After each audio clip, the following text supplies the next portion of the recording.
All right, y'all. So I was having a discussion with somebody last night. I just finished my book pretty much. I'm pretty much finished. It's being edited and content evaluation, going through the process of publication right now. But so we were talking about one of my chapters, right? And it was a young woman I was talking to. She's late 40s. Yeah, I would say early 50, late 40s, something around there. But a grown woman. And we were talking about marriage, and we were talking about just relationships in general. And she was like, it's healthy sometimes to take breaks, right? You need a break. Sometimes you need a break. That was the exact word she used. Well, sometimes you need a break. And my thing is this, and we were talking about marriages, specifically marriages. My thing was, there is you can't, and we disagreed on this, but I closed her, you know, whether you agree or not. I'm gonna make you see the light, and you might not like the light, but I'm gonna show you the light. And the light was this. She was saying again, like, you need breaks or whatever. And my whole take on it was, no, it doesn't work like that. It doesn't work like that. People gotta understand. Let me tell you what it is. If you married, you don't get no breaks. I'm sorry, you don't. There's no taking no breaks. All right. And her comeback was, well, sometimes you need a vacation. Vacation, absolutely, absolutely. Take your vacation, absolutely. But let's not conflate the word break with vacation. See, we're in a society today where you got to be careful with what people are doing. People are actually redefining words, right? Like, people are literally changing the definition of words today. And if you change the definition of a language, you have no language. You have no communication. So when she pivoted from, well, sometimes you need a vacation, she pivoted from breaks to vacation. I had to pivot with her and say, look, you're shifting on me, so I'm going to shift with you too. Nothing wrong with taking a vacation. Vacations are healthy. Married, coupled, committed relationships, everybody can take their vacations. But the word break is very specific. And whenever you hear the word, I need a break in a relationship, it connotates some kind of separation, some time apart. And usually it entails with a break. The word break is entailed by the word up, break up. So when a person tells you they need a break, fellas, that means the suit starts to split at the seams. You're in trouble. All right? There is no breaks. There is taking of no breaks. I have a daughter. There is no, I need a break from being a parent. There is no taking a break from parenting. You can take again, vacations, alone time, space, private time, all healthy. But again, sticking in, and I was explaining to her, look, when I hear the word break, I know there's this connotation to the word break. So let's be specific. What are we talking about here? Break usually, not always, but usually, again, not always, but usually means some type of separation. You can't be married and talk about, oh, I want some separation. All right. Okay, she pushed back. Of course, there was a lot of pushback in the conversation. Wisdom came to me. And I call this wisdom because it snatched all her ammunition, all her pushback, all her kickback. It took every kind of possible rebuttal that she could come up with. This right here put a nail in her coffin, proverbially speaking. I said this is wisdom came to me in the conversation. Go to the CEO of your company and say, listen, this job is too stressful. I need a break. I'm taking a break from work. Go to the owner of the company and tell the company that you work for, you know what?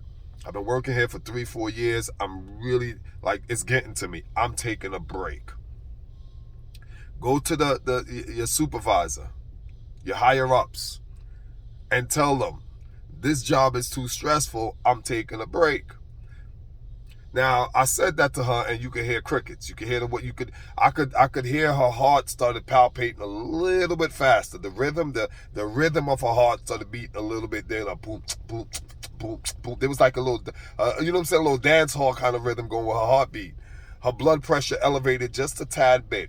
the cortisols from her adrenal glands started to release and secrete just an inch, a little, the dosage of the cortisol hormones, stress hormones, secreted a little bit higher, right? It increased just a tad bit. There was an increase in secretion of cortisol hormones, right? Her blood pressure rose, her heart rhythm. I could tell. It's not noticeable, but I knew these things. That was the shock and awe of my wisdom, of wisdom that was given to me. Now, and I said this to her. Now, it was quiet, as I anticipated, because there is no comeback from that. It's complete quiet. Well, whistle past the graveyard. But so while I had that, space where I completely disarmed and de-escalated and took the sail out of her wind, while I had that quiet, I said, now, you can do that. You can go to your boss. You're the CEO, the owner of the company, the supervisor. You can go to them and say, yo, this job 4 or 5 years in, it's stressful. I'm taking a break. You can do that. I did give you that. I did give her that. You can do that. However, understand you have no job tomorrow. There's a strong probability, a likelihood, that the owner of the company will say, well, you do have the right to come and tell me you need a break. I have the right to tell you not to come back to my place of business anymore.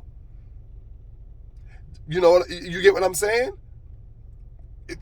Put in your slip. I'm not firing you. You're taking your break indefinitely. Take your break permanently. You see how that works?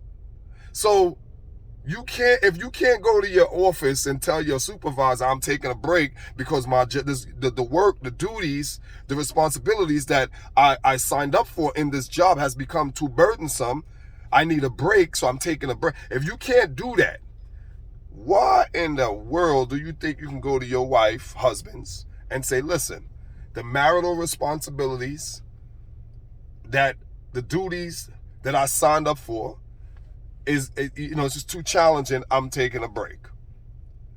Ladies, why in the world do you feel you can fix your lips to go to your husband and say, listen, husband, I know I signed up for these wifely duties, but you know what? It's 3 years, 4 years, 5 years, whatever years.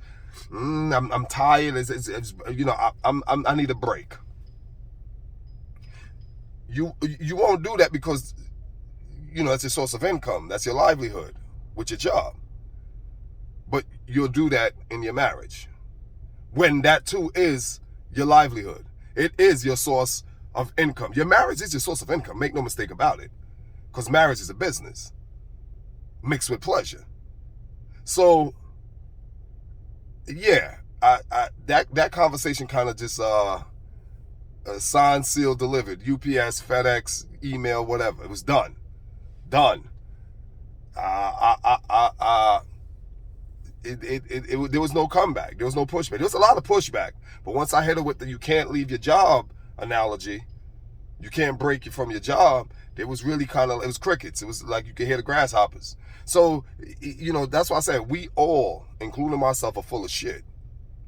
I'm not exempt. I'm full of shit too. We all are full of shit. And I'm going to call you out on your full of ishness. You know what I'm saying? And you call me out, hold me accountable too. If we hold each other accountable, we'll all become better. Or we'll just be bitter, because we don't want to see our own ugliness. Till next time, peace.